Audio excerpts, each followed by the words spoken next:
Hey guys, Spiritual Girly here. I am about to go to the movies, but I feel called to share something with you all. So don't mind the way I look. It'll get better, I promise. Okay, so this message is about grief. So this past year, in 2024, I've had 3 significant people in my life pass away. So it has not been a good year for me. Started off with January. One of my little brothers was murdered by his father-in-law. So had to endure all that, including a murder trial that just ended in December 2024, and he was convicted. Then in April, my sister-in-law, someone who's been in my life since I was 15, she lost her battle to cancer. I didn't think I was going to cry, but hopefully I'm trying not to cry. So she lost her battle with cancer. So that was another, significant loss. Then, a couple of days ago, Monday, so what is that, the 31st? Yeah, 31st, Monday, we found out that one of my big brothers was found dead in his apartment from natural causes. He had a lot of health issues going on. So, but still, so with that one, with his health issues and some psychological issues, we knew it was coming. Like, I've been preparing for this death since I was like in high school, believe it or not. But when you have someone who's in active addiction, that's what you have to do. You have to be prepared to let them go.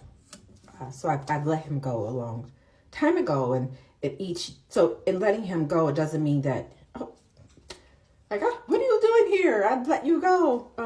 But you're still walking around. That's not it. When I said I let him go a long time ago, I just knew that because of these issues, I was just preparing myself for when I would get the call, basically. And every time I saw him, it was good to see him because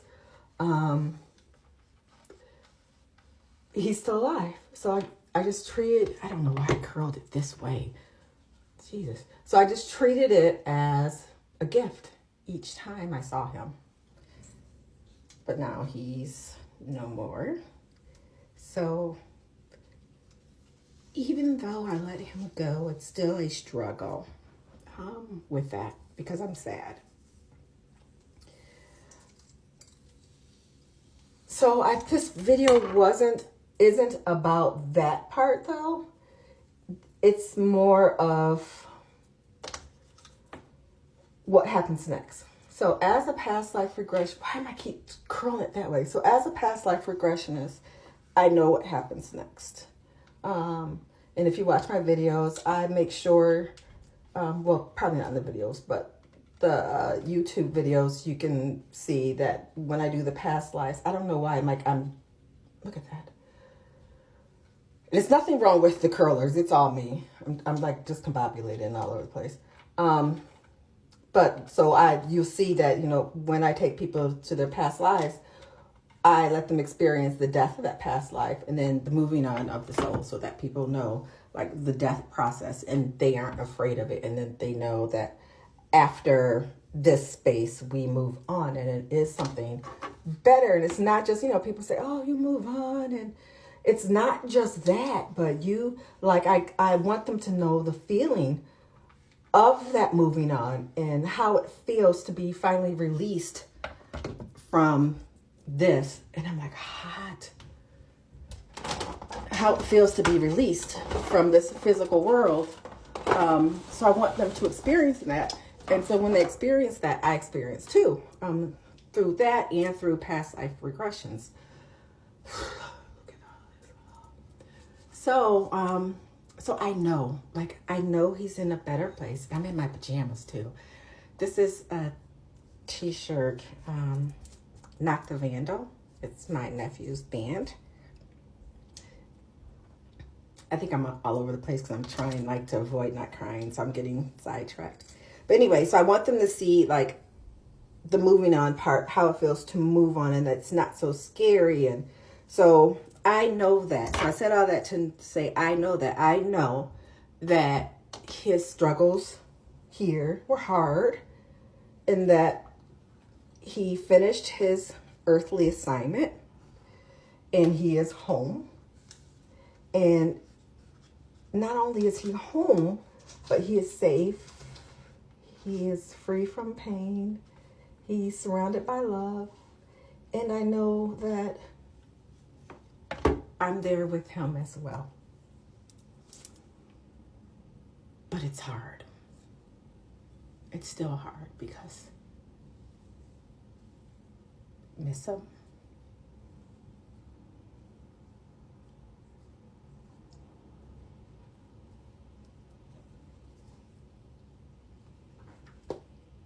I know I'll see him again. That's not it.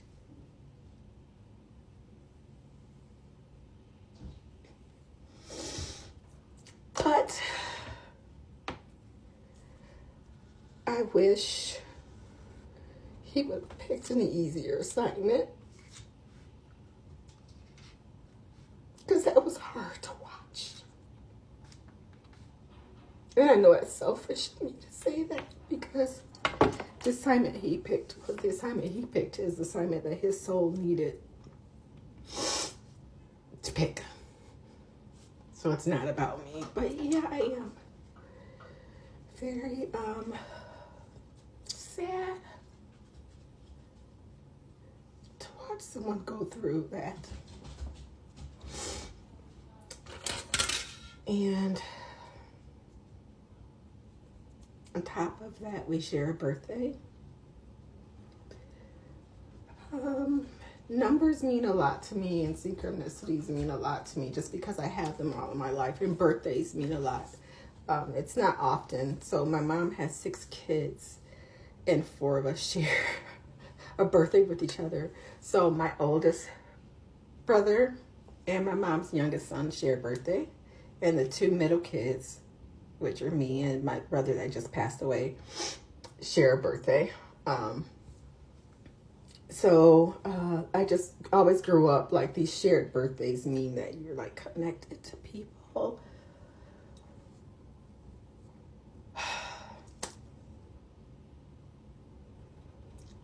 So that was just what I was called to say. It's 2024 has been a really hard year. And I'll be okay. I'll be okay. But just all that, this is what I got. It's going to have to do.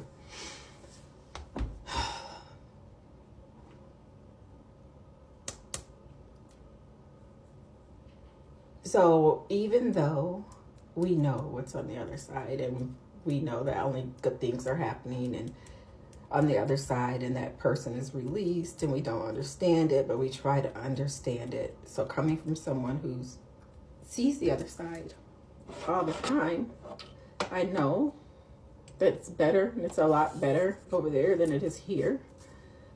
It's still very painful. That's it. Just grieving.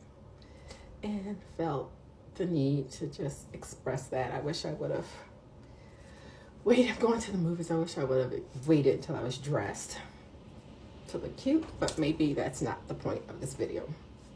So there's that. You guys have a blessed day. In 2025, my slogan is 2025. Let's wait and see what happens.